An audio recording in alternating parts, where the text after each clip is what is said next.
अगर आप income tax return file करते हैं तो आपने दो शब्द असेसमेंट ईयर और फाइनेंशियल ईयर इनको अवश्य सुना होगा और इसमें बहुत सारे लोग कंफ्यूज होते हैं। आज हम इनको बड़े ही सिंपल और साधारण शब्दों में समझने का प्रयत्न करेंगे।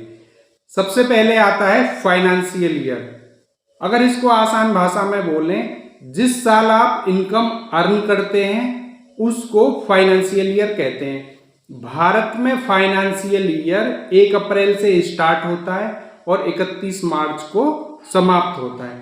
मान लीजिए 1 अप्रैल 2024 से 31 मार्च 2025 के बीच सैलरी या बिजनेस प्रोफेशन से आप कोई इनकम अर्न करते हैं तो यह इनकम फाइनेंशियल ईयर 24-25 की इनकम कहलाएगी।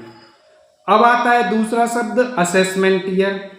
असेसमेंट ईयर वह साल होता है जिसमें फाइनेंशियल ईयर की इनकम को टैक्स कैलकुलेट करके आईटीआर फाइल किया जाता है।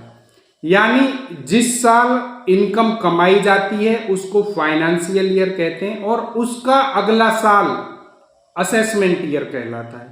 इसको एक एग्जांपल से समझते हैं। यदि आपकी इनकम फाइनेंशियल ईयर 24-25 में हुई है तो उसकी आईटीआर आप असेसमेंट ईयर 25-26 में जमा करवाएंगे।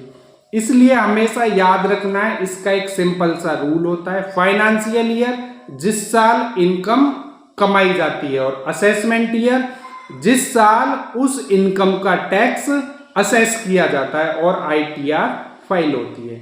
यानी कि फाइनेंशियल ईयर 24-25 का टैक्स असेसमेंट ईयर 25-26 में डिपॉजिट किया जाता है या आईटीआर फाइल की जाती है।